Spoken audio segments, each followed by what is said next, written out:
Hi, everyone. I'm Chris Priest. I'm the Medicaid Director in Michigan, and I have the distinct honor to introduce our opening speaker today.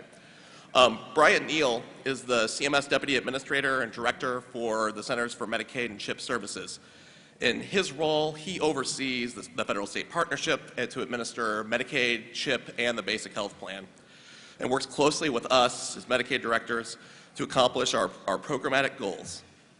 Brian has served in several public sector leadership roles, including most recently as Executive Director of the Joint Economic Committee. He also previously served as Healthcare Policy Director during Vice President Pence's tenure as Governor and his Legislative Director during his tenure in Congress. I had the opportunity to work with Brian quite a bit when he was working for then Governor Pence and I was working for Governor Snyder. Both of us kind of did our alternative expansions around the same time and continued to, kind of do speeches around the country and talk about what we were doing. So it's my distinct honor to welcome my friend, Brian Neale.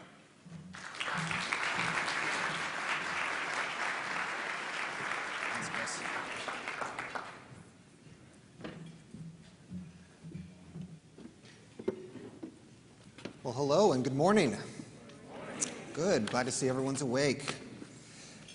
Thank you, Chris, my fellow native Hoosier and good friend, for that introduction. And thank you all for joining me this morning. Now, I see quite a few familiar faces in the room. I'm not quite a Medicaid lifer yet, haven't yet reached that status, but well on my way.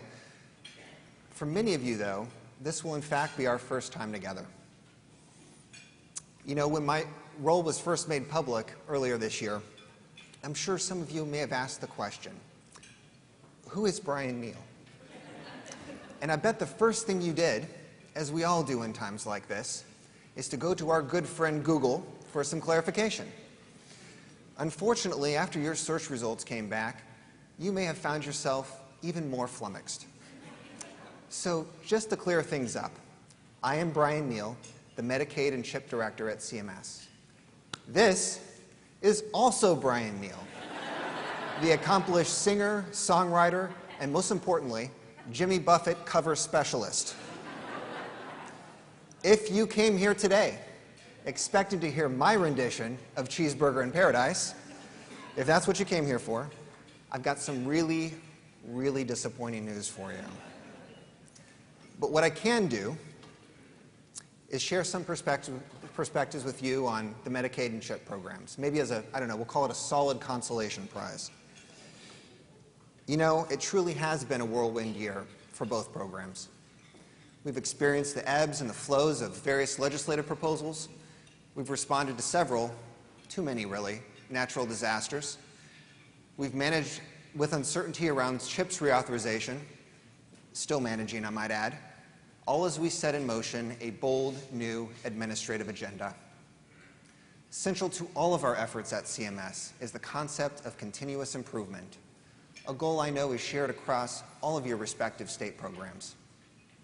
Having worked in and around Medicaid in various roles at both the state and federal level, I have a strong appreciation for the leadership Medicaid directors display every day in administering programs that improve the health and improve the lives of so many Americans. And I know from experience that these improvements hinge on strong alliances with providers, plans, advocates, and other stakeholders in the states, many of whom are represented here today in this room. So thank you, all of you, for the work you're doing every single day to strengthen the Medicaid program for our millions of beneficiaries.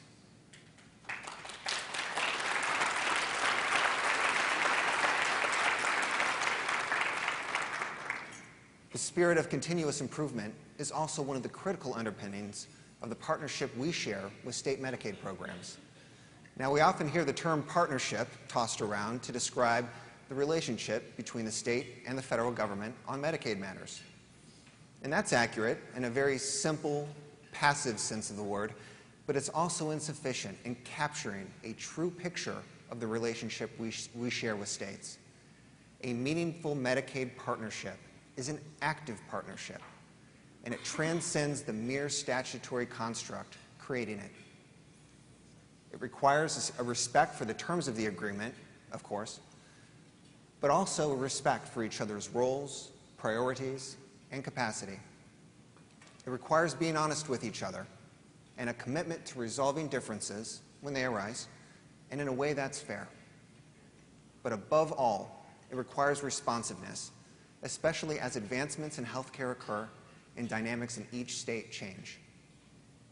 At CMS, the spirit of partnership is not something to which we pay lip service.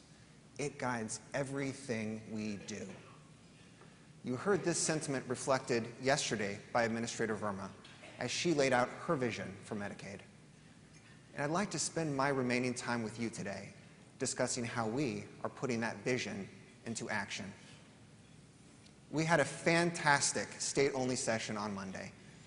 At the NAMD spring meeting in Austin, Texas, we decided to scrap the traditional presentation-style playbook in favor of a format that facilitated more direct engagement around 3 topics of shared importance. And it worked really well. So well, in fact, that we broke out again to go even deeper on those same 3 topics. And I'm happy to report out the progress we made together, if that's okay with you, Matt. I know these state-only sessions are shrouded in secrecy, so we'll peel back the curtain just a little bit. The first topic centered around improving the ways in which we do business with each other, particularly around state plan amendments and waivers, the bread and butter of running any Medicaid program. We've heard from states that our business processes at CMS can be administratively cumbersome, that we often ask too many unnecessary questions, and that our response times need to be quicker. We are addressing those concerns, and for a couple of very good reasons. First, revamping our procedures means that approvals can come sooner. Uncertainty and delays make it difficult for everyone to plan: providers, health plans, and other state partners, and increases the time it takes for you to set your important work in motion. Second, relieving some of the day-to-day administrative burden from the states means spending less time checking boxes and more time developing approaches that improve health outcomes. Medicaid directors I've spoken with say they are devoting way too much of their time and resources responding to various CMS-required tasks. We're going to help them free up those resources and redirect them toward other state priorities. I'd like to thank our entire team at our center, including those in our regional offices, for taking a hard look at our whole range of business processes to find ways to improve the experience of our state partners. Just this week, we released 2 informational bulletins that outline our progress. One dedicated to state plan amendments and 1915 waivers, and the other dedicated to Section 1115 demonstration projects.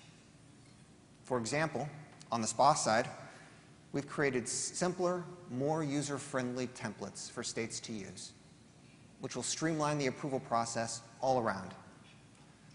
On the demonstration side, we've adjusted our standards so that more states can take advantage of the existing fast-track waiver process. We're also providing long-standing routine waivers an easier road to renewal. It's important to note that everything outlined in these bulletins comes as a direct result of our ongoing dialogue with Medicaid directors. We walked through some of the specifics with Medicaid directors on Monday, some of those process changes, and we were very pleased to hear that we have in fact hit the mark. The work we've put into this effort together will certainly pay dividends over the years ahead. Let's talk about the results of our next breakout session on improving Medicaid's performance measures.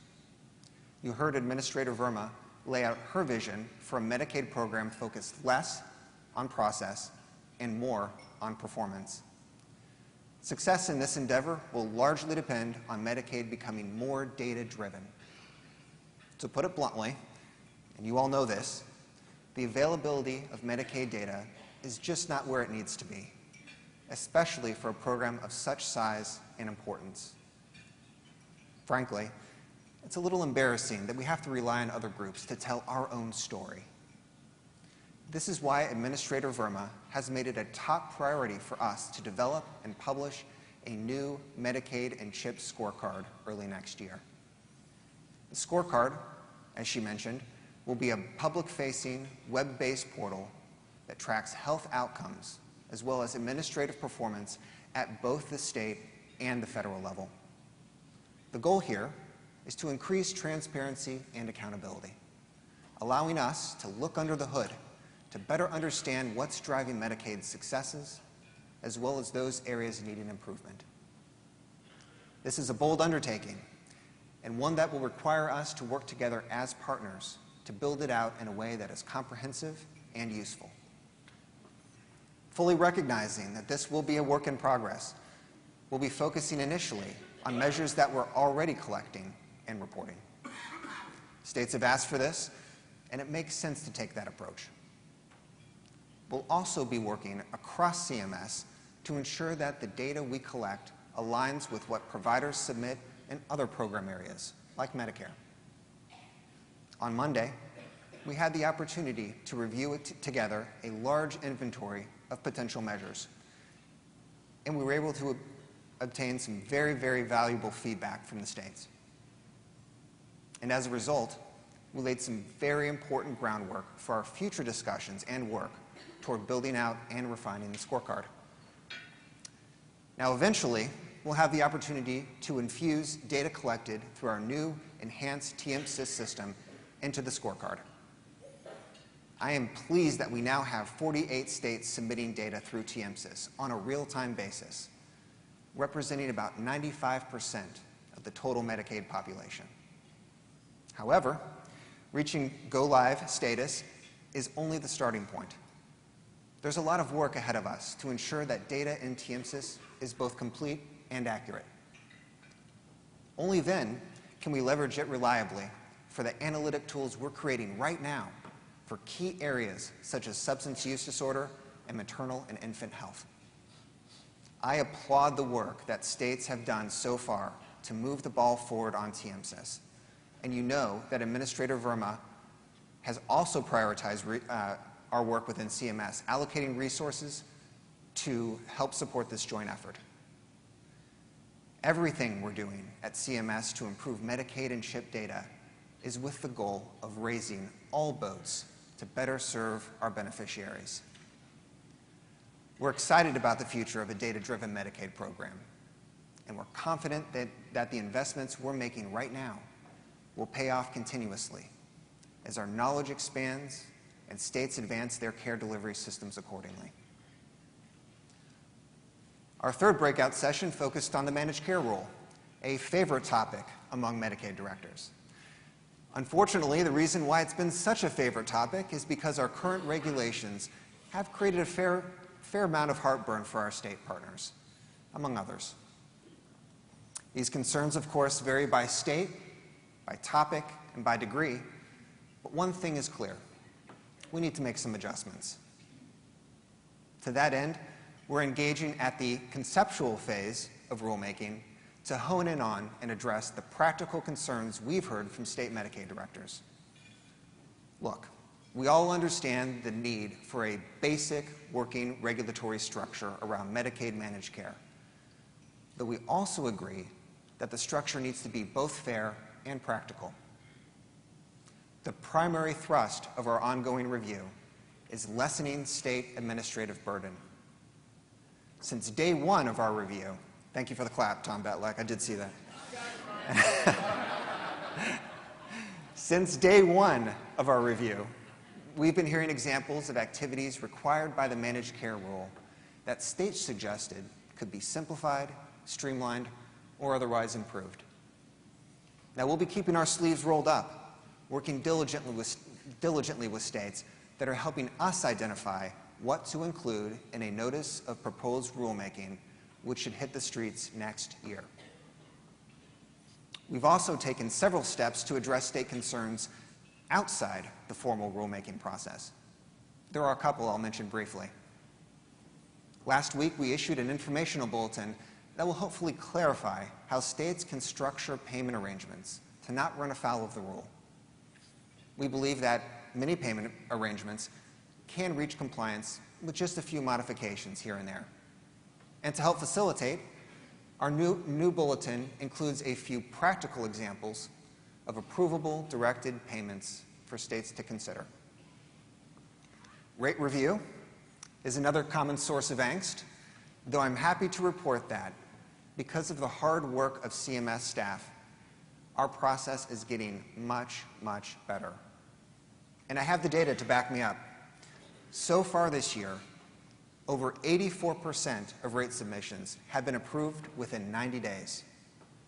In 2015, that number was 4%. Still, in the spirit of making continuous progress, we have more ideas on this front that we'll explore and continue as we continue reviewing the managed care rule. We recently sent an invitation to states who are submitting rates this year to help us test a new, expedited process for rate review. Our hope is that the lessons learned during this pilot will further streamline rate reviews, thereby making everyone's lives much easier going forward. So that's a basic summary of our work with NAMD members during this conference, but it's worth emphasizing that our partnership with states extends well beyond the work taking place on these three particular topics. I'd like to spend the rest of my time with you to walk through some of the coming attractions you'll be seeing from our center. First, I'm sure you've heard by now that we've announced and rolled out a new 1115 demonstration opportunity that will help states combat the opioid crisis. Administrator Verma spent some time on this during her remarks, but it's certainly worth repeating in light of the severity of the public health battle being waged all across our country. Look, we all recognize the importance of a strong continuum of care for individuals dealing with substance use disorder. And we know that treatment in residential settings, including IMDs, can be an important part of that care continuum. The previous demonstration opportunity took steps in the right direction, but quite frankly, it needed to do a little more to reflect the pressing nature of the issues states are facing. Instead, it essentially required an ideal delivery system build-out as a condition precedent to allowing treatment through an IMD. So we're making some changes. Our new demonstration opportunity meets states where they are, allowing payments to IMDs to come sooner, while establishing milestones over the course of the demonstration for achieving a better delivery system for SUD treatment. It also involves an enhanced set of metrics for evaluation, which will help us learn faster what's working and what's not as we continue to fight this epidemic. Now, because of the urgency created by the opioid crisis, we started working with states under this new policy as it was being developed and as it was being formalized. Last week, Utah and New Jersey became the first two states to receive approvals under the revamped approach, and we expect more approvals will be coming in the weeks and months ahead. I also want to recognize another recent approval in West Virginia. They began pursuing their waiver last year in accordance with the older, more stringent policy, but who also adopted the new metrics and protocols we'll be using going forward. So thank you, West Virginia, for your work. While we're on the subject of 1115 waivers, our team is continuing our work with states that have performed reform-based demonstrations for our consideration. The ideas presented vary, of course, by state, as well as in nature and in scope. And when we're talking about Medicaid reforms, there are bound to be a range of perspectives, voices in support as well as in opposition, and that's exactly how it should be. In many ways, our work with the states on their 1115 demonstration ideas transcends the debate over any specific provision or sets of provisions. It's about something more fundamental: the ability of states to demonstrate whether their designs provide value for the Medicaid program. And it's about their ability to leverage 1115 authority as a reform tool. We've shifted our stance away from using 1115 authority as a way to achieve CMS policy goals to one that helps states achieve their goals. Correspondingly, Our role and our focus throughout the approval process narrows, primarily to ensure that demonstrations maintain fidelity to the Medicaid statute and are structured in a fiscally sound, sustainable manner. We've outlined some general parameters for states to consider when crafting proposals to assist in promoting Medicaid's objectives. And you'll see those up on our website. But it's really up to states to determine those specifics. And on the back end of approvals, as we concentrate our efforts across the center toward achieving better outcomes, it's crucial that our evaluations are both robust and credible. We want all states to be successful in their reform efforts, and waivers that achieve positive results will find a much easier time getting renewed. Conversely, waivers that fail to deliver will have to change if they expect to receive approval once again.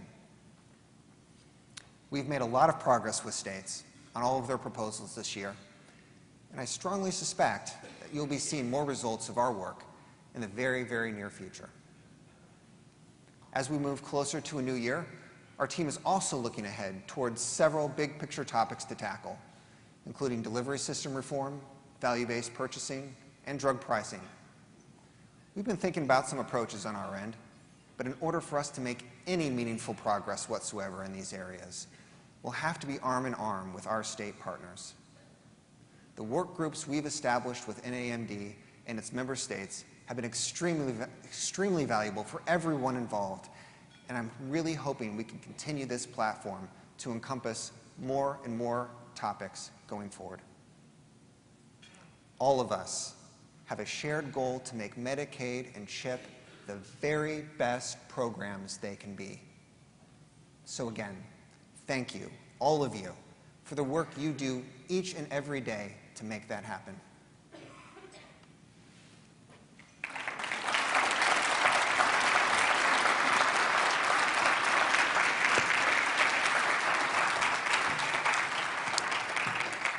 There was a mic up here. I know where it is, Chris. There you go. Thanks, Brian. That was really good, and a great recap of some of the great work that we've already been doing together. I wanted to go back to the IMD exclusion. I think a lot of states, my state included, were really excited when you were announcing new flexibility through the waivers and the president's announcement and everything else related to the IMD exclusion. Can you talk a little bit, though, about the behavioral health side and whether or not there's a willingness to provide additional flexibility for states as it relates to the IMD exclusion on that side of the equation? Absolutely. So just to stage this, what we're dealing with, obviously, is we've got a statute which excludes IMDs for being covered locations. So, what we've got is right now a managed care rule that allows for coverage for 15 days. Before that rule came out, a number of states had a number of kind of under the radar programs that they were funding, and I think the managed care rule was really intended to help clarify what states are able to do. I really believe that. Within the realm of a capitated payment arrangement, that was kind of what CMS determined to be appropriate at that point. Understanding the statutory constraints. But what it also did is kind of put states in a couple of positions, right? Either you're in or you're out, and so it really kind of put pressure on states to kind of lock down and figure out exactly what they were doing and whether they were going to be able to claim, whether they would be subject to us coming after them. And so we've got some heartburn after the managed care rule, which again was intended to provide some flexibility. So that's one area in which we can look at, and we are looking at with our managed care rule work group.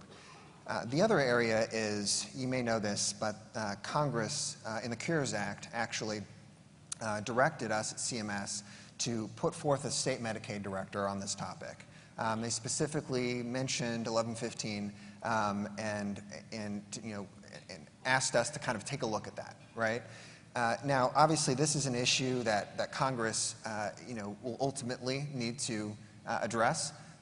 It is in statute. I believe, and you referenced the President's comments, I think you referred to it as, and I think I'm paraphrasing, something like an arcane 1970s law. But that legislation comes with it a price tag. CBO has weighed in on that, and so I think there are many who are interested in what can be done on the administrative side, right? So we're looking at it through a couple of lenses, both the managed care rule side and also through 1115. But it's really important for us to understand that what the costs are, what is actually needed as well, right? You can't just, number one, wave a budget neutrality wand across it and deem it sound. It's going to take a lot more than that. But also, what is the objective here, right? I mean, I think for mental health, we would all agree that IMDs should be a setting of last resort, right? And so, if we're talking about, maybe creating some parity with a fee-for-service environment, whether we're talking about, looking at transition services or specific services, what are we looking to accomplish in mental health with an IMD? So this is something, that we're taking a hard look at. We're going to be responding to Congress's mandate that we put out in SMD. Don't expect any sweeping changes on IMD in that particular letter, but the conversation doesn't stop there. In fact, the conversation is ongoing. It's robust with Medicaid directors to, again, understand what's needed and what potential appropriate pathways are available. Well, I know NAMD looks forward to working with you through all this, and I know that we appreciate the willingness and the openness to try to address this challenge, something I know that's facing my state and a lot of other states that are here in this audience. So let's give Brian Neale another round of applause. Thanks, Chris. I think I'm turning it to Judy Mohr Peterson for the next session. Thanks, Chris.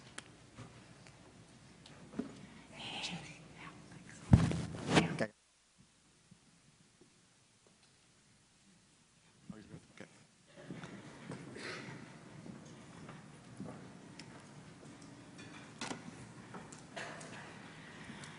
Again, good morning. I'm glad to see everybody here. So it is my distinct pleasure to introduce our next speaker. She is Elisabeth Rosenthal. She's currently the Kaiser Editor-in-Chief for Kaiser Health News. She spent many years as a correspondent with the New York Times. Currently, she's going to be speaking with us today about a book that she wrote called An American Sickness: How Healthcare Became Big Business and How You Can Take It Back. For those of you who have the opportunity to read it, it is a very stimulating, if not a little bit, tiny bit depressing book, but it is fantastic. I loved it. I hope you do too. She has a degree from Stanford University as well as Harvard Medical School. So with that, please help me welcome Elisabeth Rosenthal to the stage.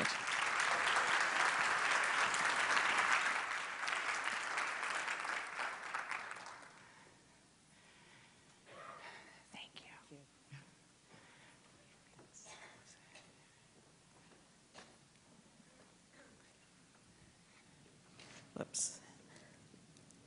Hi, everyone. I would normally be shaking hands, but as you'll hear, I have a cold, and my training in medical school taught me you don't do that. So anyway, pardon any coughing fits in the middle of this talk, but and there's my clicker.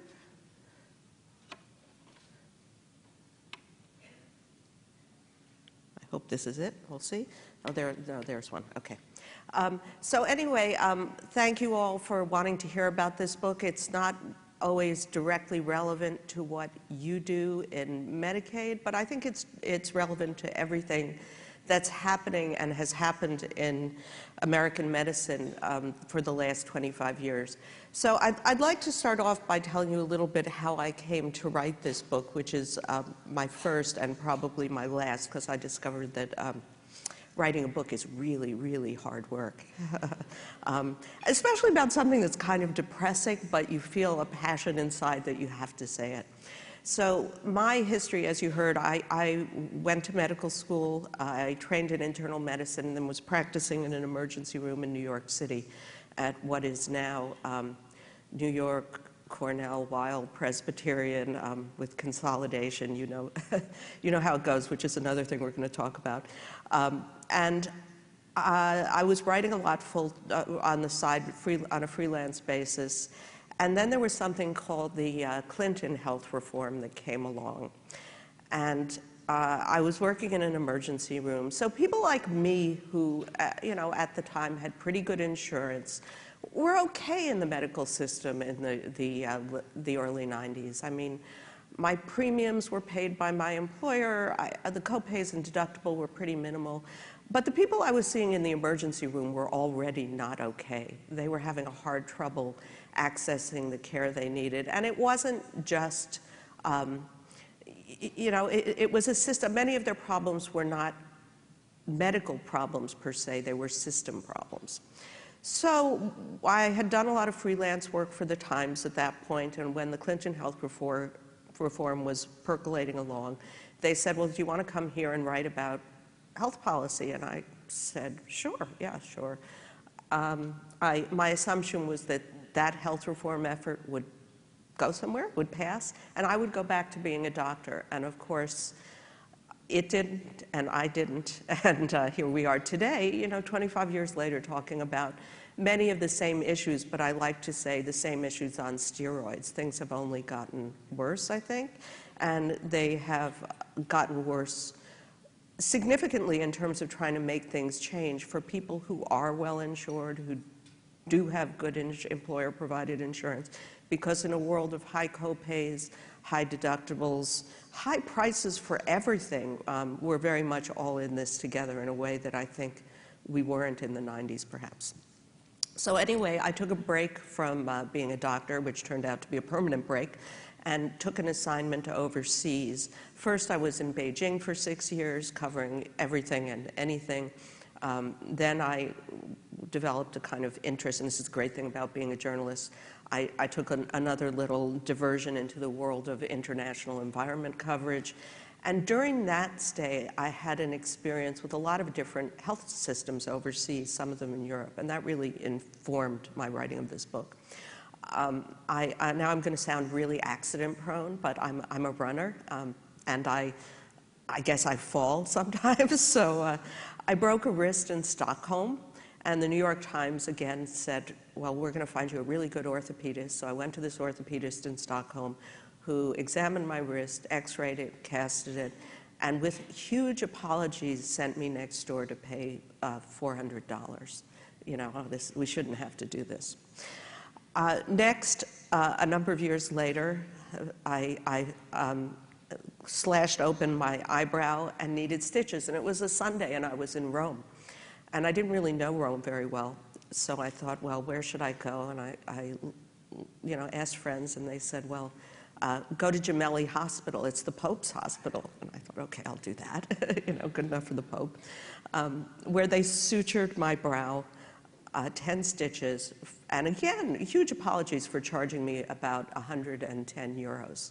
So I had some pretty shocking experiences in terms of price. And I had heard, I was overseas for about 10 years, and I'd heard from friends in the US that things were getting really, really expensive in US healthcare.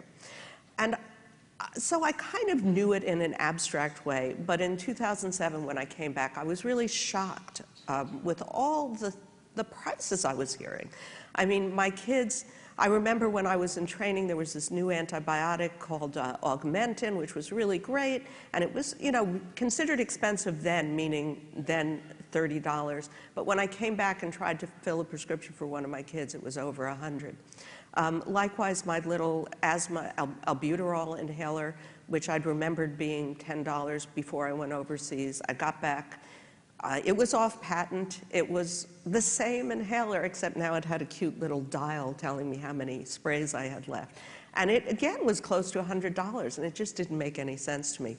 But the main event, I guess the crowning blow for me in needing to know more about why US healthcare costs so much, was I came back at 50, and I needed that entree into middle-age screening colonoscopy, right? So not many talks start with screening colonoscopy, and probably not many books have started that way either. So anyway, but there you go.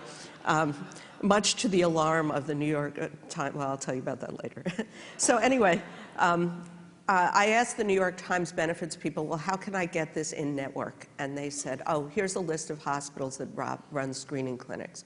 And I looked down the list and I saw a certain cancer hospital in New York that I'd partly trained at, so I knew it would do a good job. And I signed up there. But I was a little confused on the day of my test, because I went into Memorial Sloan Kettering Cancer Center, and I seemed to be being admitted to the hospital. You know, I had a wristband put on, I had my clothes taken, I had a pre-op physical. I was put on a stretcher and wheeled into what I knew to be basically a full-blown OR at Sloan Kettering. And I was a little confused about why this was all necessary, since when I was in medical school, I'd seen screening colonoscopies done in doctors' offices. But anyway, you know, a push of propofol took care of my concerns and worries, and I woke up a couple hours later with a clean bill of colon health, and all was good until I got my explanation of benefit statements, which I read because I'm a wonk about these things. And I discovered that the hospital had billed about $12,000 for my screening colonoscopy, and my insurance, you know, in these kind of chirpy letters you get, saying, good news, we bargained on your behalf and we only paid $9,000.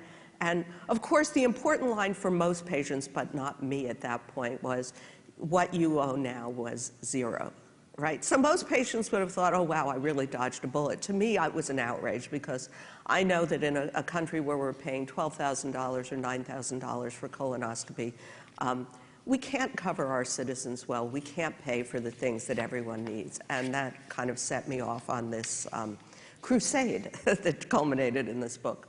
So as the ACA was moving through the Congress, my editor in New York, who's now the executive editor, Dean Baquet, said, well, don't you want to come back and write about healthcare reform? And I felt like, oh, God, I did that in the 90s, as probably many of you feel. I've been doing that for years. What I want to know is, why does it cost so much in this country? Because if we solve that problem, why we pay so much, we could cover everyone much better. I mean, we could buy a lot more. We're spending twice as much as most other countries. So luckily for me, he said, sure, go ahead, do a series on that. It was called Paying Till It Hurts. It was the most fabulous journalistic experience of my life. And it was partly fabulous because we decided to try something new, which was to call out to patients and say, have you had experiences with these issues, with cost issues, and with access issues? We didn't want to do like the $500,000 cancer treatment. We wanted to do each story about something that everyone could relate to. So we chose ordinary procedures. We started with colonoscopy. Now you know why. And I was about to say, much to the horror of the New York Times photo department. But they managed. They found a chart. And then we moved on to stitches, asthma inhalers, diabetes supplies, vaccinations, all the little things that everyone could say, yeah, I've been there, or I might be there, or I know people who've experienced this. That series and the call-outs on social media for patient stories produced well over 10,000, close to 20,000 comments. I tell people to read the comments because they're kind of a litany of all the ways in which our health system is failing patients. The stories are remarkable. And each person in the series is someone whose story I discovered from earlier comments. I would screen through hundreds of these things to pick out which aspect of medicine and which story would best illustrate a problem in our health system. And basically at the end of the series, we'd won some awards, you know, it had a lot of people talking. And my editor said, well, that's been a great series, now what are you going to do next? And I really didn't want to leave it, and I had still literally thousands and thousands of patient stories and things I felt I didn't understand about how did we get here? You know, as someone, my dad was a doctor, I was a doctor. How did we get to this place that literally nobody seems to like anymore? And so I set about doing this book, An American Sickness, and I learned a lot. I learned, of course, that the problems were deeper and more intertwined than I'd imagined. In doing the series, I discovered individual components of the problem, but in this book, I kind of discovered how we evolved into this crazy system that no one would have designed. And really, the takeaway I came away with in the book was that slowly over the last 25 years, financial forces and profit forces had kind of slowly made their way into almost every healthcare decision we make. And they kind of hijacked the healthcare. So this profession that I knew as a caring, healing, treating profession, and of course there's money, there's business in all of this, had become driven by the values of business, which are, you know, profit, return on investment, you know, efficiency, and basically those are not the values of medicine or healthcare, and they shouldn't be. So am I saying that there should never be profit in healthcare? That's a political decision. I have my views, but as a journalist, I'm not going to say it. But I do think we have to make sure, and that's what the book is about, that the drivers of healthcare are still caring, healing, tending to patients, and not the financial considerations. So anyway, with that being said, you know, part of what happened to me when I came back to the U.S. was I was kind of surprised that people accepted this. You know, that people were, you know, we just kind of think of high health care costs and 20% of our GDP going to health care as kind of, you know, it's endemic. It's kind of an illness that we all have to bear because we're American. And I didn't think that after being away for a long time. It was just like, wow. And I hear this over and over again from people, some of whom were in the book, who are overseas or spend time overseas, who say like, gosh, why do you Americans put up with this stuff? There's one guy who was one of my favorites in the book, who's a German guy who got in a minor bike crash in San Francisco. And he did what he would have done in Germany. He didn't think he was really badly hurt, but he wasn't quite sure. A bunch of ambulances pulled up, not called by him, called by other people. And one of them said, why don't we take you to the hospital to get things checked out? And he said, oh, okay. So he gets in the ambulance, comes in not on a backboard or anything like that, you know, gets driven to San Francisco General Hospital, little shaken up. The triage nurse there, doing what triage nurses are supposed to do, there's a patient coming in by ambulance who's been in a bike crash, and she calls the trauma team, right? Turns out when he gets there, he doesn't need the trauma team. You know, he gets an x-ray, is fine, walks out 3 hours later. But this poor guy, a month later, gets a bill from the hospital, not just for the ambulance, but also with a bill including a $10,000 trauma team activation fee. So, you know, there's the problem. Everyone in the system, there are lots of good people in the system who are doing what is the right thing medically, but it turns out to be a disaster financially because someone's making money off of it, and it's not motivated by making money, but there's no incentive to control it as long as you are making money. So anyway, this book is kind of looking at how we got here and looking at how we don't have to put up with this. So I'm going to go through a little intro to the book, and I hope it stimulates some discussion afterwards. This is probably the most controversial piece of the book. It's a chart in the front that I made at the very end of my reporting and writing called The Economic Rules of Our Dysfunctional Medical Market. Like, people like to say we have market-driven healthcare, and I wanted to think about, well, what are the rules if we let the market decide? And probably the most a lot of physicians and people in the healthcare system would say, like, well, no, we wouldn't do that. And of course you wouldn't. But number 2 was probably the most controversial. A lifetime of treatment is preferable to a cure. Okay, no one would say that was good medically. However, it's just true if you think of the financial drivers. And the illustration I like to use to prove this, it's one also in the book, is the story of Denise Faustman, who's a researcher at Mass General, who's looking at a treatment for type 1 diabetes that will stimulate the immune system to get those islet cells working again to produce insulin. She's had some pretty good phase 1 trials, and she went out looking for phase 2 funding. Now, who do we trust to fund diabetes research?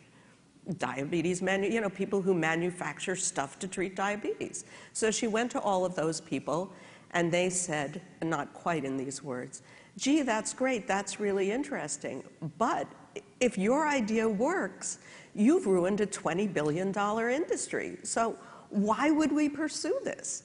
And, she got turned down. No one knows if this idea will work, but she is now, and she has successfully crowdfunded $24 million for a phase 2 trial. That's the kind of thing we're up against if we trust in finance to govern our healthcare and progress in our healthcare system. The last rule, I think we can all agree, is just kind of a truism. Prices will rise to whatever the market will bear. There's very little that pushes prices down in our system. So I'm a storyteller as a journalist. I'm just going to tell you some patient stories, and you'll see how some of these rules play out on people's bodies and their lives. This is Dr. Jeffrey Kivy. He's a teacher at Stuyvesant High School in New York. He teaches chemistry and worked for Abbott Labs briefly as a researcher before he became a teacher. Excuse me. Dr. Kivy has psoriatic arthritis, so he gets infusions of Remicade every 6 weeks. Before Remicade was available about 10 years ago, he was steroid dependent. He was quite disabled. He was on crutches, had really a hard time. He could not be a teacher without this new drug, so it has been fabulous for him. Anyway, Dr. Kivy was getting his Remicade infusions at Beth Israel Hospital downtown in New York, and they were being billed to his insurer. He's a teacher, so he has great insurance in New York, at $19,000 an infusion. Then something funny happened. Not medically, he'd been doing the same thing for years. His rheumatologist moved uptown to NYU Langone, and so he moved with her, and he was getting his infusions at NYU Langone. And the first infusion there was billed at $110,000. And so I said, so Dr. Kivy, when he ran through the usual, complaining, calling NYU, calling his doctor, nothing happened. So he called me. And when I asked him, what was different? What was different about the infusion? And he said, well, I don't know, there was free internet in the room, and there was TV, and there were some cookies, but no. And I checked, it was the same dose, the same drug, and it really had to do with the markup that, and the facility fee that was being charged at NYU. As a journalist, I called NYU and said, what's going on here? And they gave me all sorts of explanations that were kind of, to me, non-explanations that, Dr. Kivy was a big guy. I pointed out that he was a big guy at Beth Israel as well. But there wasn't much of an explanation, and in the end, his insurer, and this is one of the other things I think we have to wake up to, did what my insurer did with my colonoscopy. They said, oh yeah, we were not going to pay $110,000, that's crazy. And so, but they did pay over $80,000 for each of these infusions. Now, poor Dr. Kivy, because he's my patients who I speak to are all kind of rabid about this issue. He wasn't paying for it, his copay was $0, but he was incensed by this, so he decided to switch to a different medicine that he could give himself as a shot at home. He did. It didn't work as well. He tried it for a year, and his symptoms were coming back. And he asked his insurer to go back on Remicade, and they said, oh, no, that's too expensive. So there you go. I think patients who try to do the right thing are often caught in the middle. This is, obviously, these are not my patients. These are the Sisters of Mercy. I bring this up because I get a lot of calls from people within the health system who are really uncomfortable with the turn it's taken. I looked at Providence Medical Center because I got a call from someone named Frank McCullough, who was a pediatrician who had practiced at Providence in Portland, Oregon his whole life. And he loved it. He was a guy with a sense of mission. He went there right out of training. At first, there were nurses, sisters in the emergency room, the outpatient departments where he worked. That slowly changed. He called me 2 years ago when he retired to tell me what had happened at Providence Medical Center during his lifetime and how uncomfortable he was with it. So, as you see, it was a hospital founded by the Sisters of Mercy from Montreal in the 19th century. It served the community kind of without insurance, and then when insurance came into being, there were kind of different incentives, and then business people came in, and I saw this happen at the hospital where I trained too. Suddenly there were people with clipboards, and suddenly Dr. McCullough said the values were really being sucked out of his health system. He was getting monthly statements about how many RVUs he billed. He was getting statements about how many RVUs he billed compared to his colleagues. Then at some point, his salary was dependent, part of his salary was dependent on how many RVUs he billed.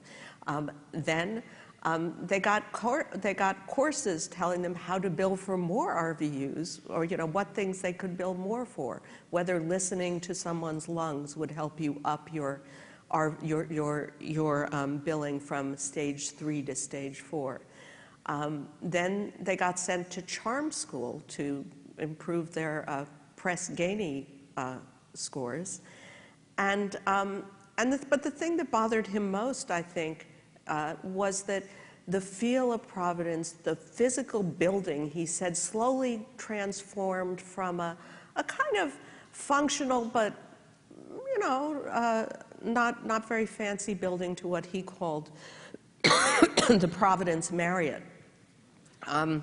He said there were fountains and salmon jumping around, and he said he felt embarrassed saying to poor patients who didn't have insurance or who were underinsured that he couldn't help them get their medicines, and working in the midst of this opulence. This is Providence Medical Center today. It actually looks pretty basic compared to some of the hospitals I've been in, some of our medical meccas. And that doesn't mean that hospitals have to look like junior high schools, although I would say that in Europe, many of the finest hospitals do, and that's what we should be focusing on, the care, not the art. If anyone has a chance, I will send around. We did a wonderful quiz at the New York Times called, "Is this a hospital or a hotel?" where you can just look at 10 pictures and take your guess, and I bet some of you might, get more than 50%, but a lot won't. Here's one from our hospital or hotel quiz. This is Mount Sinai Hospital in New York City. Anyway, it's where we need to focus is not there. But again, to show you the kind of thing we're up against, one of the wonderful stories that I learned while I was researching the book was an old friend of mine from medical school and residency, is a general surgeon in Miami, Dr. Michael Canning. And when he was cleaning out his drawers, he found this pledge he took when he joined the American College of Surgeons in 1990. I just want to read you one line, which he pointed out to me. It says, "I will set my fees commensurate with the services rendered." Now, is there much in healthcare that sets fees commensurate with the services rendered these days? He was pretty shocked to read that, so he sent me his fellowship pledge. He's a great guy. He works at Baptist in Miami. Anyway, I, being a good researcher, went to look at the current American College of Surgeons pledge, and that pesky clause was removed in 2004. So again, this is what we're up against. So what kinds of things can physicians do? And again, this is not so relevant to the Medicaid population, but I think it is relevant to the kind of system we're working in today.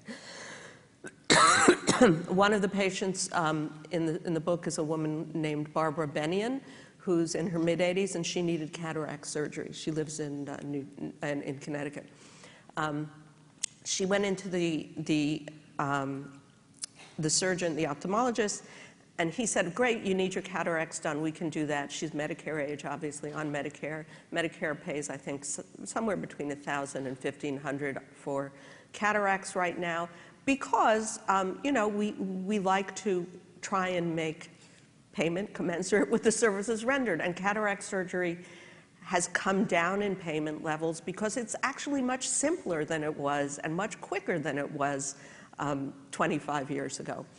But if you're an entrepreneurial doctor, and I'm not saying that most or many are, but some are, you can try and make up for that income, and Medicare allows this. You know, the ophthalmologist lobbied Medicare to be allowed to charge for upgrades to cataract surgery. Now, you know, it's like if you're in you know, economy class and you pay more to get, you know, to go up to the front of the plane.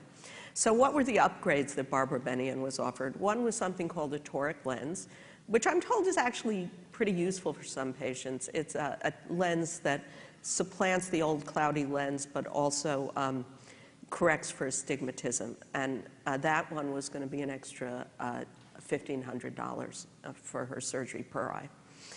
Not covered by Medicare. The second one, which is the subject of this slide, was laser surgery. You know, that sounds cool. I'm going to use a laser scalpel rather than a real scalpel. Well, all the evidence I've read and all the evidence that in the ophthalmology research is that for most patients, the laser scalpel doesn't, you know, a scalpel is a scalpel is a scalpel. Maybe there are some very rare patients for whom it's better to use a laser scalpel. But for most, a regular scalpel is fine. However, one of the upgrades that Barbara Bennion was offered was the femtosecond laser at an extra charge of $2,000 per eye, right? That's, so anyway, she's lucky. Her daughter-in-law is a nurse who works in an ophthalmologist surgery center, and she asked the doctor she works for and said, yes, you should get the toric lens, but don't pay for that femtosecond laser. Now, the interesting thing about the femtosecond laser and what we're up against in this kind of realm is that when it first came out about 7 or 8 years ago, I mean, it's an expensive machine. It costs $500,000. And all the ophthalmologists said, oh, that won't work. You know, no one, practices won't be able to buy it. Only the big medical centers will invest in it because it's only really useful for rare patients. Well, guess what? If you're a business person, you can get really creative about this. So the company that makes lasers for cataract surgery now basically has portable machines, and they will let individual offices rent them out for the morning, right? And you pay for your rental by charging patients click fees, how many times you press the pedal on the laser scalpel. Now, the problem I have with this is not that it exists in the world, but when a doctor rents a laser to use in his or her practice, it comes with instructions about how to use it. Presumably they've been trained, but it also comes with a little booklet showing you how to recoup your return on investment, right? How much you have to use this baby to make back what you paid for it. And I think that's a really, really kind of toxic incentive that's gotten into our system. And again, return on investment isn't a medical value, it's a business value.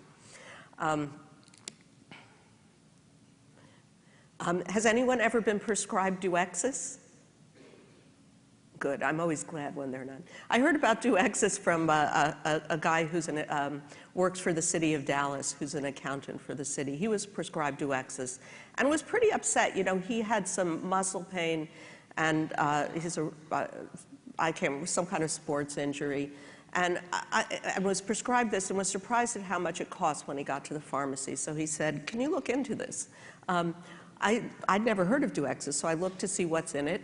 It's a combination of two now generic over-the-counter drugs, ibuprofen and famotidine. And it's a high dose of ibuprofen. It's more than the over-the-counter dose. It's 800 milligrams, which will upset your stomach. So it combines it with some Pepsid, which will calm that down. I figured out how much I could make Duexis, like a do-it-yourself Duexis kit. So, you know, I could buy what I needed, the 1-month supply of ibuprofen, the 800 milligrams for $5, a 1-month supply of famotidine for $6, so that's $11.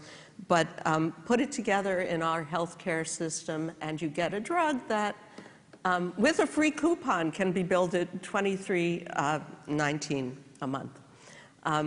And why is that? People say, well, no doctor would prescribe that, and this is what I say to physicians all the time.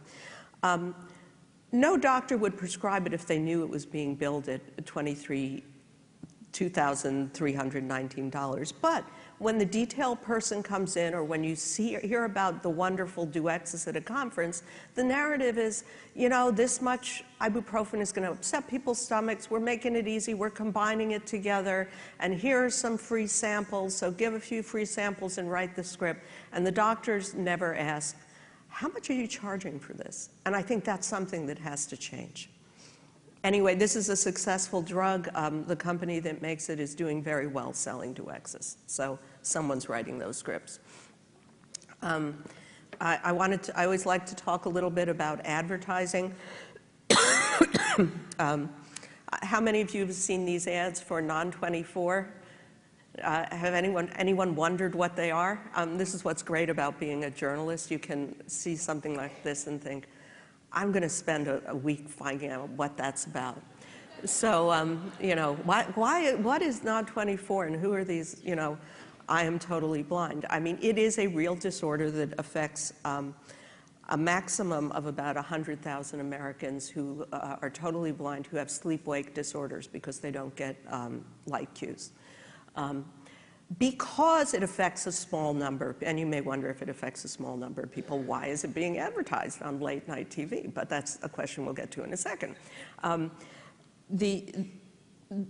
Basically, because it affects a small number of people, it went through at the FDA the orphan drug process, right? So that means it didn't have to be tested on a whole lot of people. It was. This is for a drug called Hetlioz, made by a small company called Vanda, which at that time had no other drugs it made. It was tested on about 60 people over about 3 months because it was an orphan drug, so it didn't need large-scale testing. And the amazing thing about when you read through the FDA hearings on Hetlioz approval is that it didn't work very well. You know, it improved sleep on the 25% worst sleep nights from about 3.5 hours to just over 4 hours, right? Not a great improvement. But at the hearing, you can see all these experts who were involved in approving the drug being really uncomfortable, saying, gee, that's not so great. But of course, what do we ask of the FDA? That our drugs be safe and effective.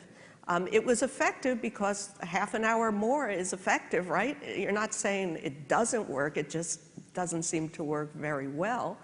The other thing that really bothered the doctors on the panel was, what is Hetlioz? It's a melatonin analog, nothing more. And so the doctor said over and over again, why don't you just tell them to take some melatonin? I mean, one of the doctors on the panel was a guy named Dr. Robert Sack, who'd actually described the sleep-wake disorder and showed in the 1990s that melatonin could correct non-24 if it was given at the right time and in the right dose. The problem, of course, is that melatonin is a naturally occurring molecule. It can't be patented, and therefore there's no business model for selling it at a very rigorously, or producing it at very rigorously dosed amounts.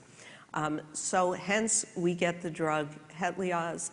The people on the panel who approved it were all incredibly uncomfortable, clearly. They kept saying things like, I don't know, why don't you tell them to just go buy a bottle of melatonin? You know, why don't you just say take, you know, Ambien and alarm? But, you know, the people from the pharmaceutical firm were like, you're being heartless. They flew in patients who said, you know, being blind is not my problem. My problem is non-24. And lo and behold, Because it was a safe and effective drug, it was approved. And again, it cost $8,000 a month. So what's the end game for Hetlioz? It's clearly not the population of people who actually has non-24. What's the sleep-wake disorder that many of us deal with? Excuse me, it's jet lag, and they're now testing Hetlioz for jet lag. And I don't think you'll be able to charge $8,000 a month for it, but you may be able to, if people are willing to pay for business class, they might be willing to pay a good price for Hetlioz too. Sorry. This is Wanda Wickeser.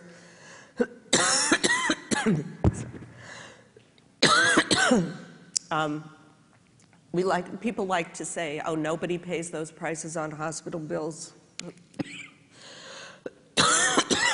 Wanda did. She was uninsured when she had a subarachnoid bleed, and just a few days before the Affordable Care Act took effect. And she spent several years facing off with the University of Virginia Medical Center. They tried to take her house. She offered them the full amount in her retirement accounts, $100,000, which is more than Medicare or the VA would have paid for her care, and they refused. They took her to court eventually, but ended up signing a settlement with a non-disclosure agreement. Oh, good. To the rescue, thank you.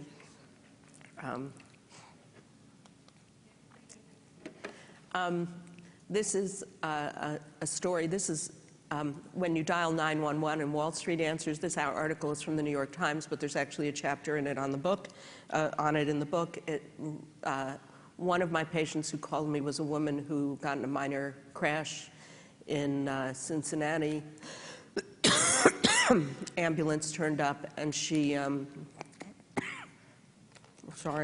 got in and was faced, had a broken wrist, and was faced in the end with a $1,000 bill from the ambulance company. And she thought, this has to be wrong. She works for the city of Cincinnati. She has good insurance.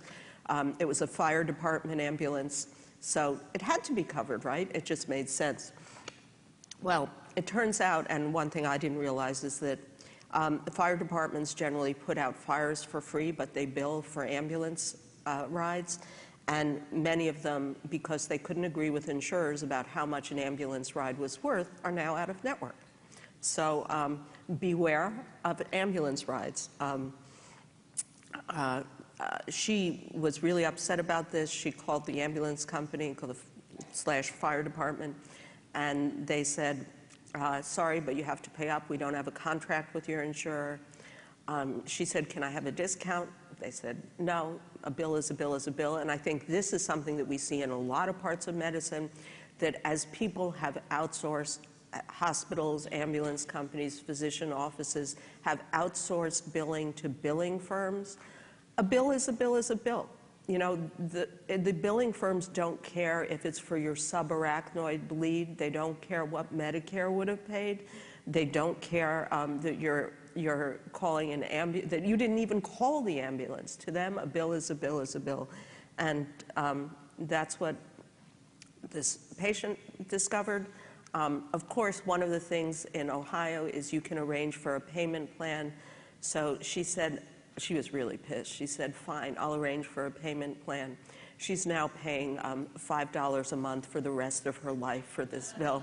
And she said it was the only thing she could do to protest, is to make it really difficult for them. Anyway, quickly now, I just want to go through some of the things that can be done. Because I think, you know, this problem is so overwhelming that every one of us at some point, including me, thinks, well, what can I do? You know, and we all kind of look to Washington and say, well, Washington is going to solve this for us. You know, I think the Affordable Care Act did a lot of really, really, really important things. As we all know, it wasn't perfect, but the coverage for people with pre-existing conditions, lifetime caps, making sure that, changing the dialogue so we think of healthcare as something we should endeavor to provide to everyone. I think that those are hugely important things. It didn't solve the price problem in some ways. I think the irony of it was, misbranding, because what was it called? The Affordable Care Act. It did a lot of things, but one of them was not to make healthcare affordable, and that was always its Achilles heel. But I think a lot can be done at lower levels as we look here in Washington at the dysfunction and the lack of forward movement. I think there's a lot we can do to push the agenda, both to make it work better for individuals and also to make it work better, to apply more pressure for policy changes. This is to physicians, I always say, and I think this is in all segments of our healthcare system. What the book goes through, patients, doctors, hospitals, insurers, everyone could do something differently than they do right now. And we don't, because everyone's waiting for a grand solution and waiting for the other guy to act first. And this is kind of a big ask for everyone, from the top down, including patients. I say to patients who say, oh, the bad guy is pharma, or the bad guy's insurers, or the bad guy's my hospital. Well, we're all complicit. When patients walk in, what makes me nuts is when my friends say, oh, I love that hospital, the art's incredible. And I'm like, no, or there's free coffee in the lobby. I'm like, no, that's not free. You're a sucker. So patients have to, or, when my mom goes to the doctor and says, oh, I had a really good visit with Dr. Hart, but she didn't even do an x-ray. Americans expect stuff to be done. And that's, patients have to change their expectations too. But anyway, physicians, I ask them to educate themselves and those around you, open the door to discussion. I hear from patients over and over again, I'm embarrassed to talk about the costs. I feel like I can't talk about that with my doctor. I like to say cost and price they're like the Voldemort of doctors' offices, And I think doctors have to be part of this. They say, well, it'll make patients uncomfortable. I was at a conference last week, and the doctors were like, well, it'll make patients uncomfortable. And all these patients raised up and said, no, I get these bills. I want to be able to talk about it. So I think we have to open the discussion. I want all physicians, and I say this to my physician, and he's been great about this, learn which centers you refer to are high cost and which are low cost. If I need an x-ray, I want my doctor to refer me to the low-cost radiologist who does a good job within his 20-block radius. He knows that, I don't, or he can know that. And I want him to say to the guy who's charging $1,000 for a wrist x-ray, I'm not referring my patients to you anymore because you're ripping them off. I want them to learn the price of the tests and drugs they order, prescribe, and complain if they're too high. Most doctors have no idea when they're checking off those boxes what they're being billed at. And many of them are not thinking very much that they're being billed or that they're being billed a lot. Because in the old days, I can tell you, most of those tests was one little red tube. You would check off the box and it would cost $6. Now it's one little red tube. It's actually gives you 7 lab values, the SMA-7. Each of those are now billed separately and for about $50. So I want doctors to know that. And I think we used to joke when I was a resident, when we ordered labs, that something was WNL, which means within normal limits when you look at the result. Some people used to joke it meant we never looked. And I think a lot of tests that are ordered, no one ever looks at, and no one ever thinks, why do we order them? And I want every doctor to ask to see to push their hospital to show the hospital charge master. Not because transparency is the final answer, but because of several things. First of all, I think any hospital that has to show the world that it's charging $12,000 for colonoscopies would not charge that much. And B, it allows all of us who care about prices to rationalize them, to try and start pulling this price gap between what's charged and what's actually paid down. There's only one state in the US, I believe, that requires hospital charge masters to be public, and that's California. If you see something, say something. This is the motto in New York. But a lot of people see things in their practice or their lives or their hospital and just think, wow, that's crazy, and don't do anything about it. I want everyone to be an activist, to go to their hospital and say, why do we do that? Or if that fails, go to a journalist. I'm always open for business, erosenthal@kff.org. And tell me something you're seeing, because that's how we know. I can tell you, now that I live in Washington, many people in Washington don't know how these things play out on the ground. I show this picture because that's Dr. Barry Lindenberg and his patient Antoinette Newell in Schenectady, New York. Antoinette Newell has been on a very, very, very old generic drug called digoxin for 2 decades. She went to the pharmacy and discovered that suddenly the price had gone up by about 1,000%. And Dr. Lindenberg got a form because the price had gone up. When the price goes up, what do insurers do? They want pre-certification, and he got a form asking for pre-certification for Ms. Newell's digoxin.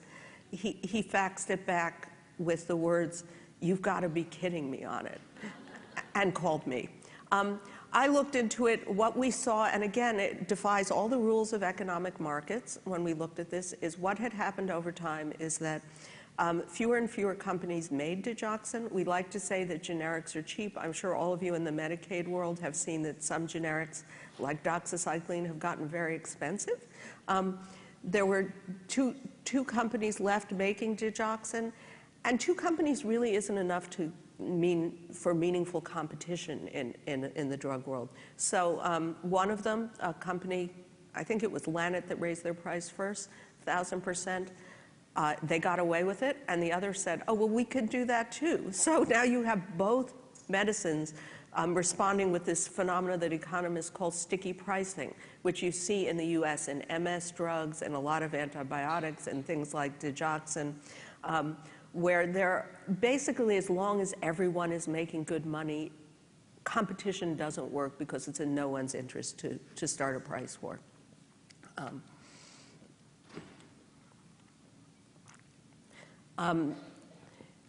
I encourage everyone to change practices.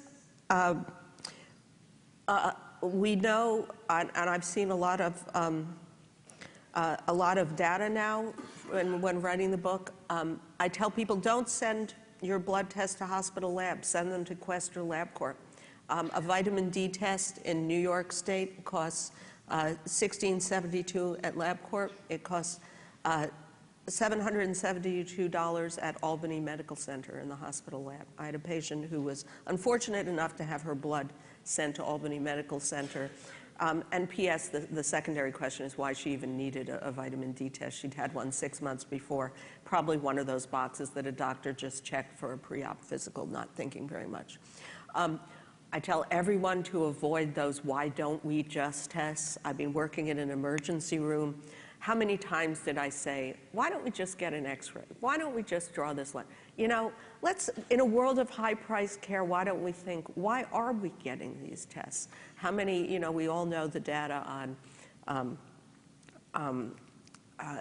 surgery, arthroscopic surgery for osteoarthritis, how it doesn't work, and yet we do it all the time. Patients, doctors, why don't we listen to the things we know don't work? This is, don't trust that insurers and employers will be the cops. I think every part of the system hopes that the other part will be on guard and protect us against these prices. I now believe that this is totally untrue. When people say to me, oh, well, my insurer's in my corner, and certainly these letters you get promote that narrative. I think, well, you don't think of your car insurer as in your corner. They're just insuring your car. They're not. So anyway, I think it's important to realize that insurers in this century are now almost all for-profit. Their primary responsibility is to their shareholders, and as long as they are allowed to raise premiums, deductibles, and co-payments, they're too big to care about you so long as their bottom line works out. And as we've seen, it's working out very, very well, even with some of the Medicaid programs, as in California we saw recently. When you call insurers, when I've called insurers and said, why did you write that check? You know, why did you pay $10,000 or it's $9,000 for my colonoscopy? Why did Empire pay over $100,000 for one of Jeff Kivy's infusions? This was a third person who was in one of the articles. Why did Anthem pay $117,000 for an assistant surgeon that wasn't really necessary?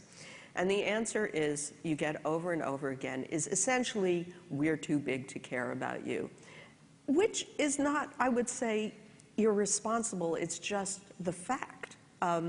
You know, these were all with doctors or institutions that there were larger goals. With the third one, where it's an out-of-network physician, Anthem said, look, we don't have a contract with this guy. We don't know him. To find out whether he was or wasn't needed in the operating room, we would have to launch an investigation. We would have to get lawyers involved. We would have to take him to court. It's easier just to pay in this one case. And P.S., what they said to me is, are you going to write about this? Because then other neurosurgeons will know they could do it too, and it will work, right? With some of the others, why are my insurers paying, you know, $10,000 for a colonoscopy or Empire pay $100,000 for an infusion? They need those hospitals in the network. They are not in a really good bargaining position. If you want to sell insurance to the New York Times, you need Sloan Kettering in your network. So you are pretty much beholden to whatever they want to ask. Again, from an economic game theory point of view, everyone is doing what they're supposed to do, but it works out terribly for healthcare and for the patients.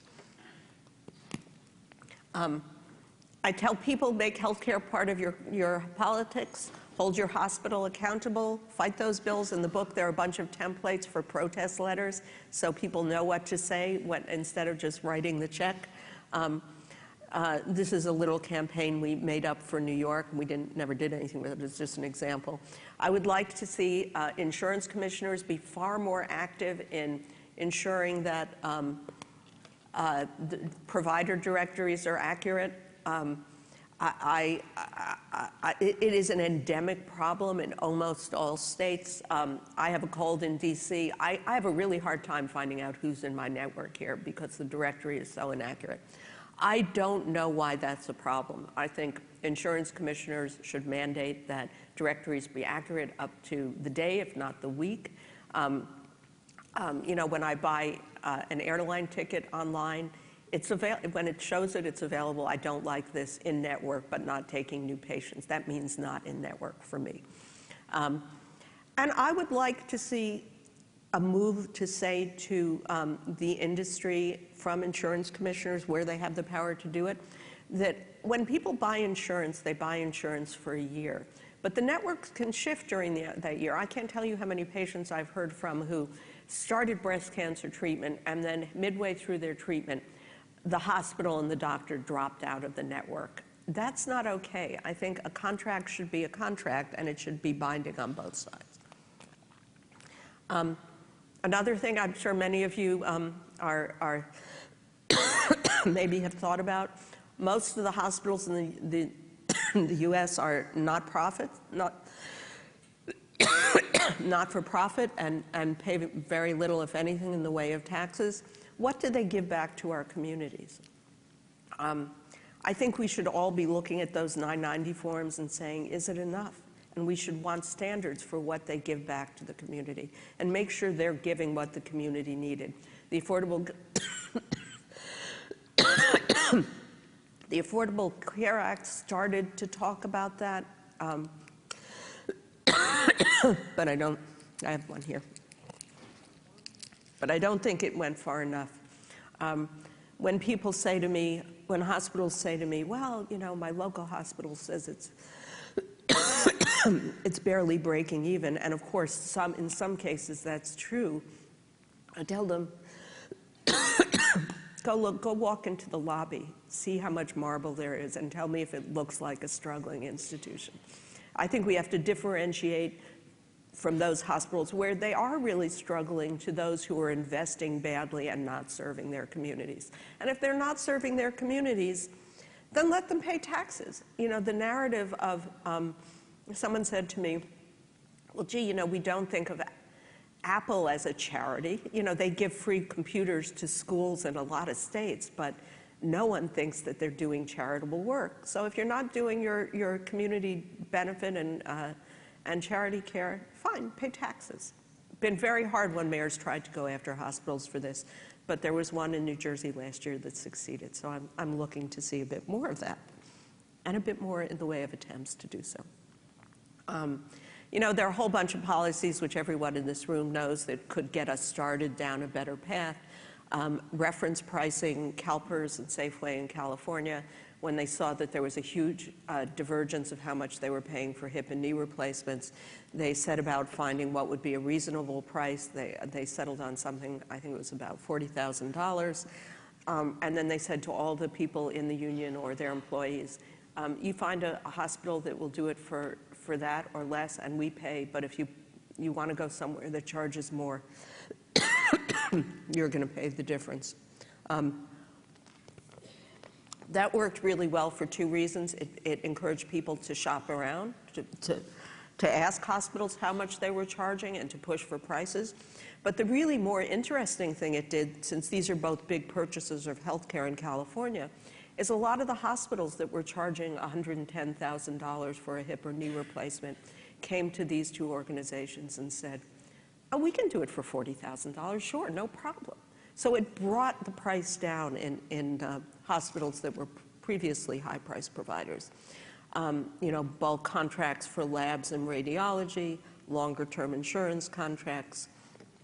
I want to challenge everyone, and again, this is not such a big issue in the Medicaid population, but it is because there is churn.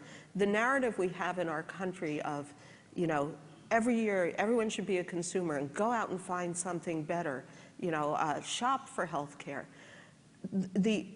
You know, I think the Affordable Care Act did a lot of good things. The exchanges seem to be working pretty well this year. There's good enrollment. But the burden on patients of this churn and shopping around is huge. Shopping for insurance every year is a nightmare, and more than that, because insurers know that a lot of the people you had this year you're not going to have next year, there's very little economic incentive, if we're trusting in that, to do the right things for chronic illness or preventive care or long-term illness. The incentive is to hope that people will go away next year who need those kind of things. Again, I would urge people, since I've seen a lot of patients caught in this trap, know how your plan works for ambulances and in other states. You know, it was great that plans covered kids up to the age of 26, but many people discovered that when their kid went to college or got a job in another state, they had little to no coverage there.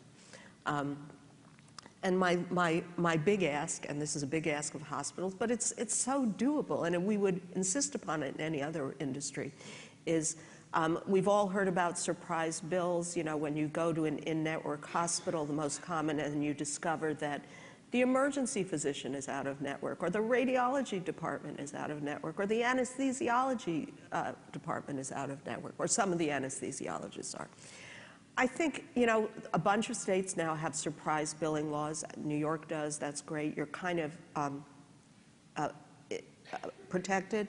But I really want the standard to be that you go to a hospital. If I go to a hospital that's in my insurance network, I feel like it's that hospital's job to ensure that everyone who touches me is in my insurance network too. And hospitals will say, well, we can't do that. Of course you can. I mean, you know which of your anesthesiologists participates in Cigna. And if you don't have any, if you participate in Cigna, it's your job to make sure you have a contract with some who do. I really want the onus taken off of patients, because I and the people I talk to are really well-informed, forceful advocates for our care, but most people can't be expected to do this. So that's my tiny big ask. I think people often don't ask enough to their employees or members, how is this plan working for you? You know, everyone grumbles a lot about, oh, I couldn't find an in-network orthopedist, and they grumble around the water cooler, but they never kind of report back to the powers that be who set up the insurance plans. I think we all have to reach out and ask. That doesn't happen often enough. I mean, every time I set foot in a hospital, I get two things, both in the same envelope. A survey asking about, you know, was the parking easy? Did I like the coffee? You know, was everyone nice? And a request for a donation, which really makes me nuts, but that's another issue. But I never get anything from my employers saying, and I've had two great employers, what's not working about the health plans we've designed for you? What would you like to be different? And I think everyone should be asking that. Again, I think the times are changing. I think a lot of the action, and this is why, you know, speaking to all of you is exciting for me. A lot of the action, I think, will be at the state level. We're seeing state level laws now on surprise billing, on drug pricing. They're kind of tentative baby steps for the most part. You know, in New York, the surprise billing law, to enact it, you need to know that it exists. You need to fill out forms in triplicate, and then, you know, the weirdness of healthcare, you have to fax it to two different people, but it does protect you, and it's a first step. Likewise, the California drug pricing law requires the reporting of drugs that go up in price by 16% every 2 years.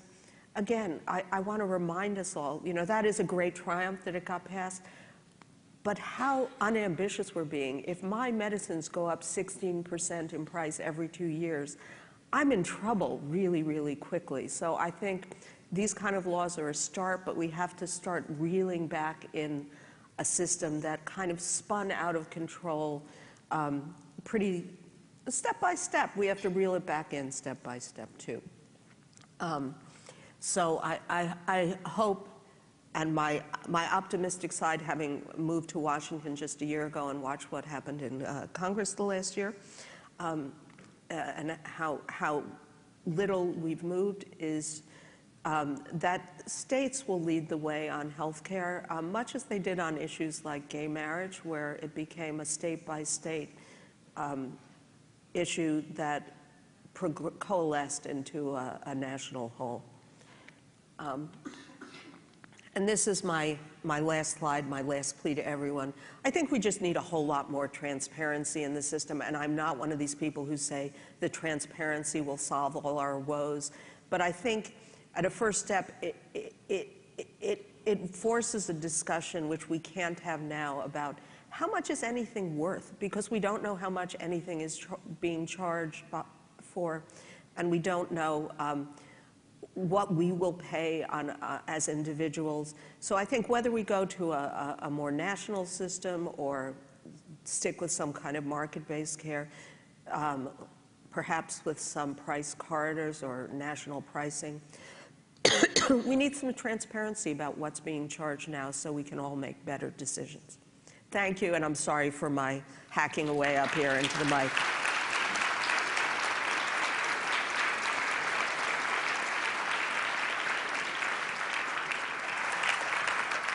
So I have more Kleenex and more jobs right there for you. Thank you. Yeah.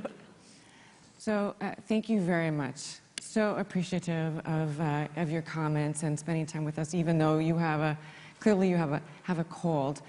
We do have some time for a few questions. We have about 10 or so minutes. So if you do have a question, please stand up, and there are mics that will be run to you.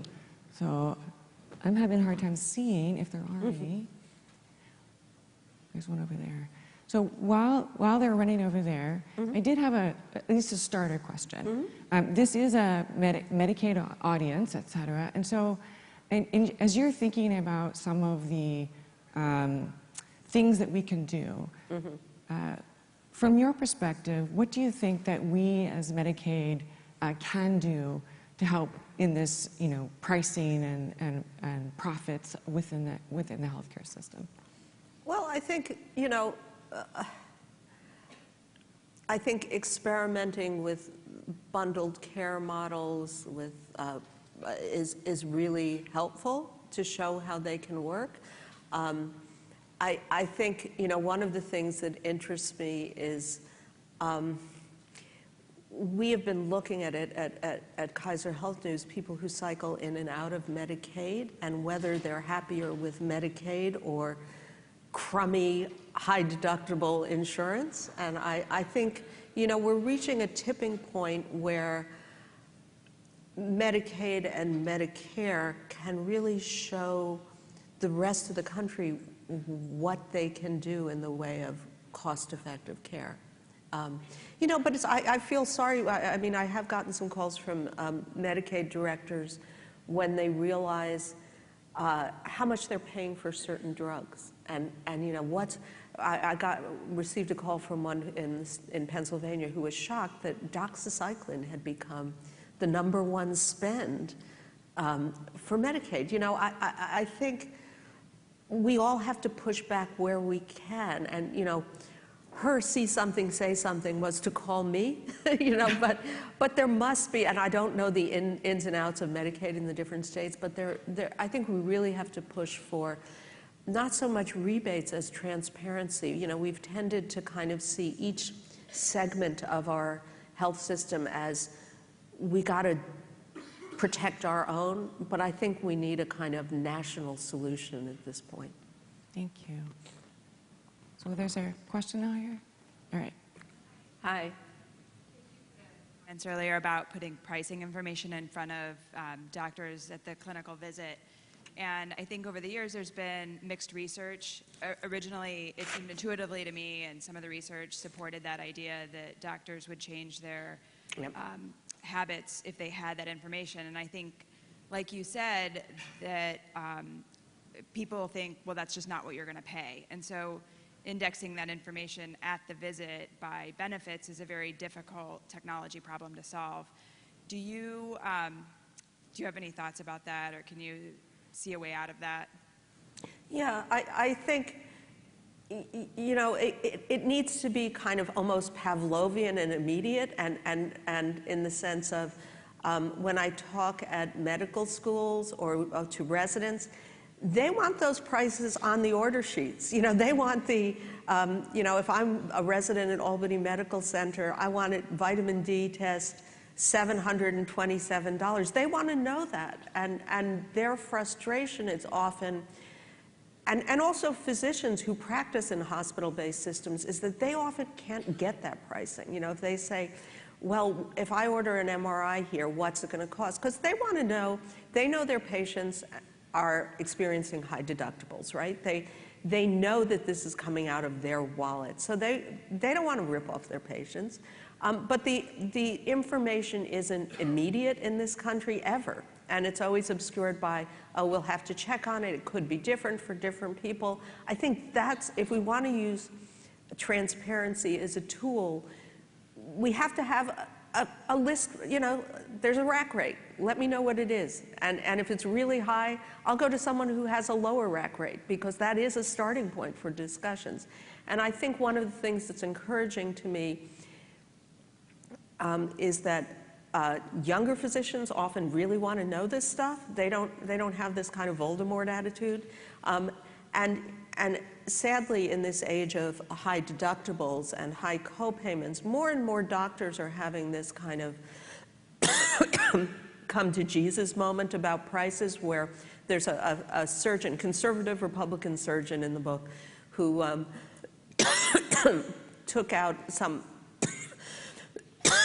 excuse me, took out a patient's appendix, and the patient came back to him and said, gee, doc, thank you, I feel much better, but now I have this $10,000 bill which I can't afford. So he's now leading a kind of Medicare for all charge in his part of northern Wisconsin. So, I think there's a lot of incentive to say, oh, we know this doesn't work, and I don't, it's a different era now, and that gulf, which used to be small between what was billed and what was paid has grown to this insane amount. So no one can make rational decisions, not hospital systems, not patients, not physicians, and not people in Medicaid doing purchasing either. So I think we should try it again, but really try it in a real way.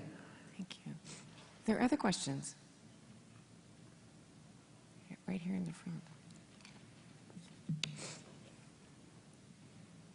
Run, Lucy, run.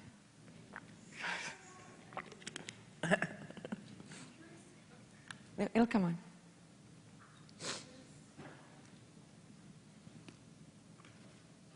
I'm curious what your response is when people say, well, this is jobs, this is this is people's income. What's your response to that? What you mean? When we're talking about reducing Right. When we're reducing prices, Yeah, right. for those people who couldn't hear. And I think this is, yeah, it's jobs, it's income. I think where I come out in the end is that this is much more an economic jobs issue than a healthcare issue right now. I mean, there are many, many towns in the U.S., many cities, Pittsburgh, Cleveland, that are pulled out of the recession on the back of healthcare jobs. Not all of them useful in the sense of contributing to patient wellness and well-being. Many of them in the coding and billing and that kind of part of healthcare, which is, we know a lot more goes to administrative costs than in any other country. And so I think that's a second reason why we have to spool this back gradually. Like, I'm not asking for us to, say, okay, tomorrow we're going to be France and have 12%, or Germany and have, 10% of our GDP. But we really need to kind of start turning the ship around, because it's not on a sustainable course. And, for all the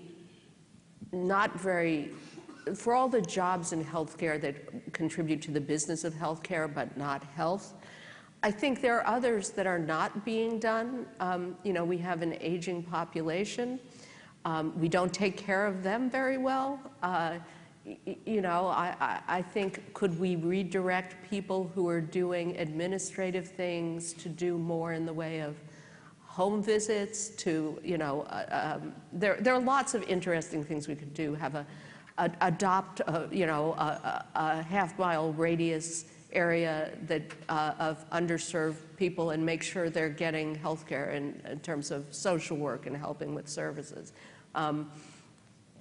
Could we send people out as we do, I mean, this is going to be an outrageous proposition, but, similarly to the postal workers who are in every building every day, should maybe there be people who go make regular visits with people and just hang out with them? Loneliness is a huge problem among the elderly homebound. So I think we could be much more creative about how we do health care and how we use that to serve the purpose of health rather than business. Now, that's a little utopian, I know. But I don't think it's healthy for our economy that so many cities in the U.S. depend on the industry of medicine to keep them going. And I don't have an easy answer for that. So. Thank you so much for speaking with us today. Please join me in a round of applause. Thank you.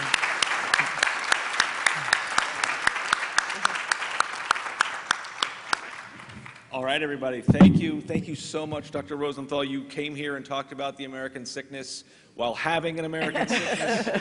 I will reflect a couple of things similar to what I said yesterday morning, one of which is you've given us a lot to think about and a lot to chew on, and you certainly pulled no punches in terms of everyone who's part of a problem and part of a potential solution.